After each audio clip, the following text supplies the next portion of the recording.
Hey folks, welcome back. FSD Demo Part 2. We had a great time making this one with our very expensive chauffeur. Let's go there. Oh, that's 8. Which one is it? That's 8. I think we missed that one. We missed that one. That was up here. Okay, so we're in Balsam Lake, Wisconsin. Because we're on an art tour, this is called the EarthArts Art Tour. It's basically, we've just been along for the ride. The car's been doing all the driving for us.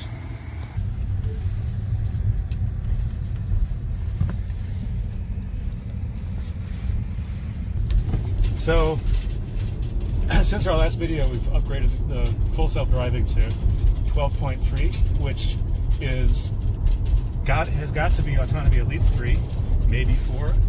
It just does a great job driving like a human does.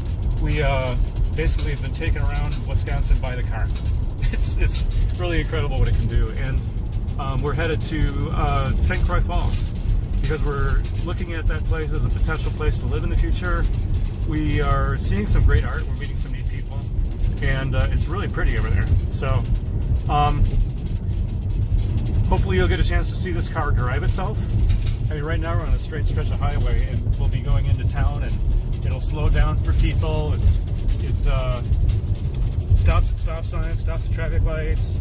It drives like a human does. It avoids kids on the walking along the side of the highway by moving over for them.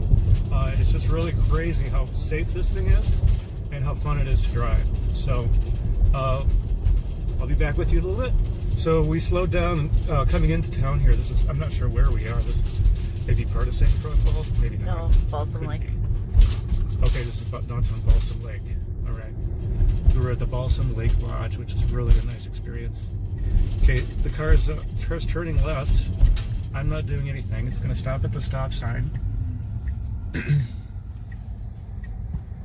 It's going to check to make sure there's nobody coming.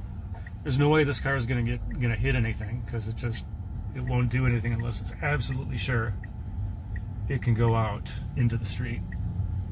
It's got the cameras by the fenders, so when the camera is able to see nothing's coming, which is not the case at the moment, there's a car coming.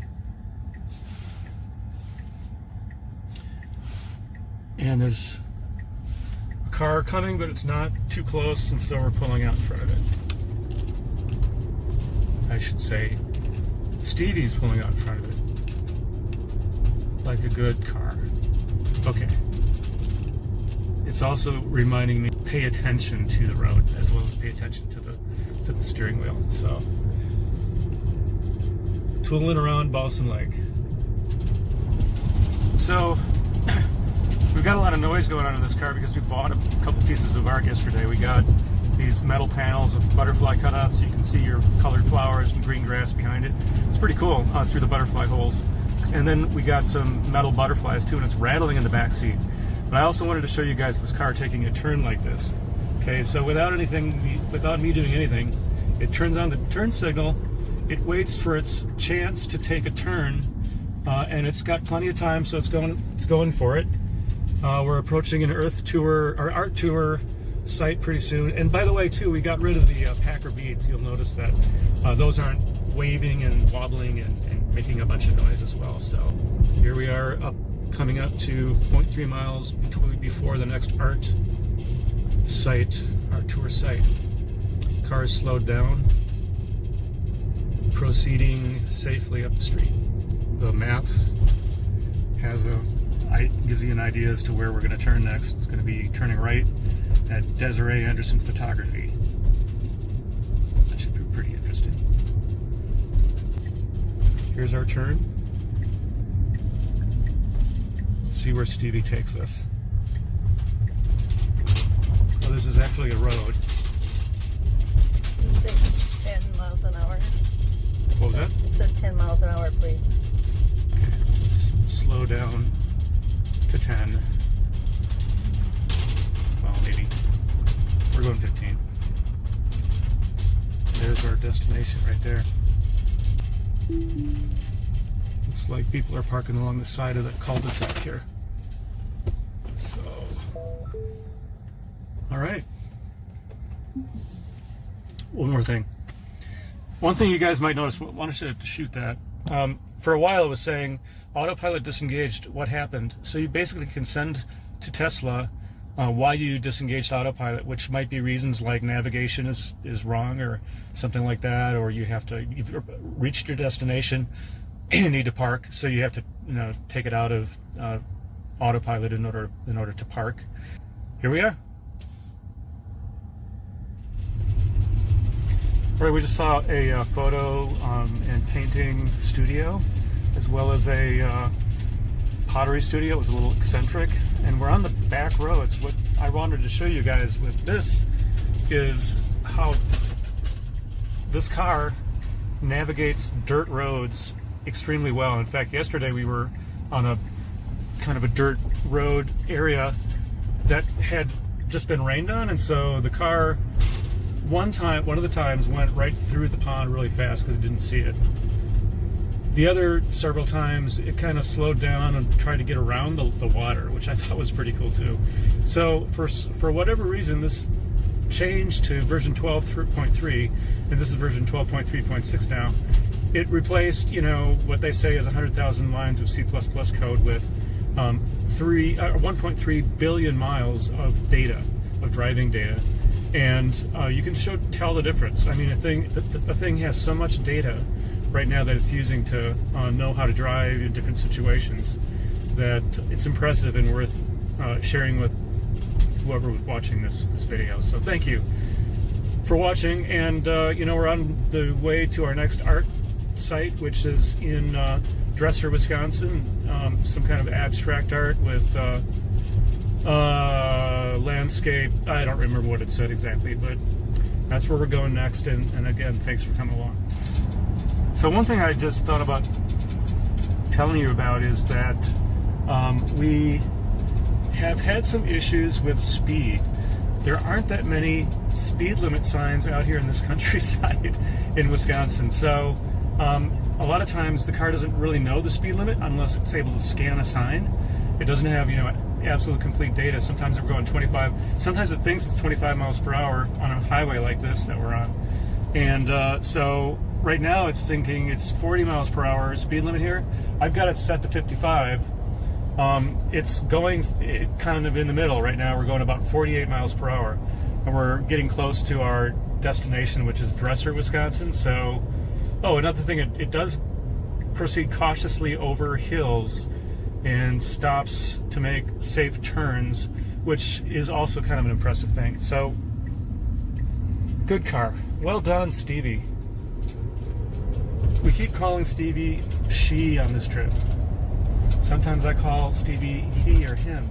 So the pronouns that we're using are sort of interchangeable. Pam had said that it depends on whether the car's doing the right thing or not.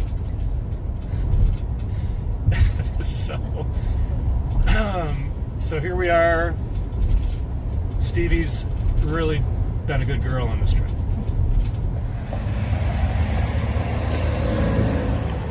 We're in Osceola, Wisconsin now, and parked across the street from a little boutique. That's part of the art tour.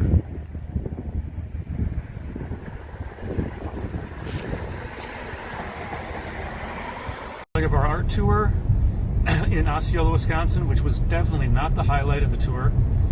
Mostly just sitting downtown in boutique land with loud motorcycles and trucks pulling boats going past us. And now we're leaving Osceola. We're headed towards St. Croix Falls again. We're on about 87 miles charge left, and we expect to charge again in North Branch, Minnesota.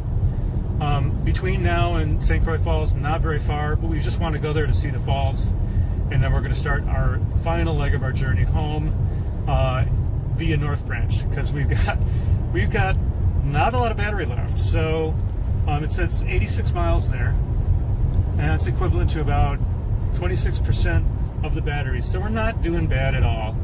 We just are trusting the instrumentation in the car to be right about how far we have to go before we charge. So thanks again for joining us, folks. We're going to make a right turn here onto the next road, and it's been a real tour. So there's one thing I wanted to mention before I forget as we're on our way to St. Croix Falls. And that is that the scariest part about using autopilot, full self-driving, is other people. Because my car is extremely predictable. It has no, it's not impatient, has no ill will toward anyone, doesn't get angry, and is always on the alert for what's going on around it. People, on the other hand, I've noticed since I've been driving this, I knew it before, but now it's even more obvious. People cannot be trusted. People driving cars cannot be trusted. Even myself. I feel safer right now. Maybe this is a stretch, but I feel safer right now with the car doing this than me doing this, because I'm tired and I'm angry and hungry, and the car doesn't. So thought I should add that. Hey, we've arrived at North Branch at the supercharger at the Holiday Station store, North Branch, Minnesota. We got here with 13% state of charge. It's kind of the lowest we've ever gone on a road trip, so it's kind of exciting to see that, which is the equivalent of 43 miles left on the battery. So not stressful at all, because we had, the trip planner open. We could see what the destination remaining was, and so we were not in a stressful situation at all. But I'm going to charge now because we need to get down to the Minneapolis area to finish our trip. So in case you haven't seen what that looks like, I'm going to charge right now. So I'm pretending to be a YouTuber, and so actually really am. So I'm going to charge. Come on over here so they can see how this works. Okay. Just press this button. It opens the charge port door. Plug it in. This thing turns blue until it turns green when it's charging. So it's going to take, tell me in the app how long it's going to take, and we're going to have a snack while that's going on, and head home after that. Well, you can hear that thing firing up.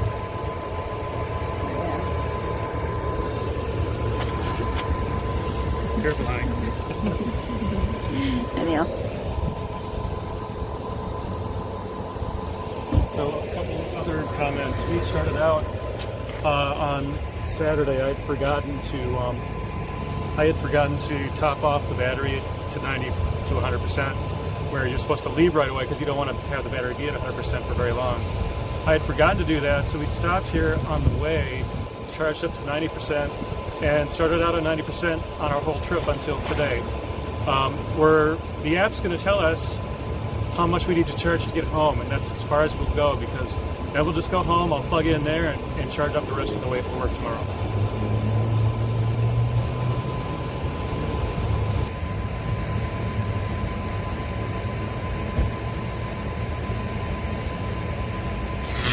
Hey everyone, thanks again for joining us. Hope you had a good time on that trip with us.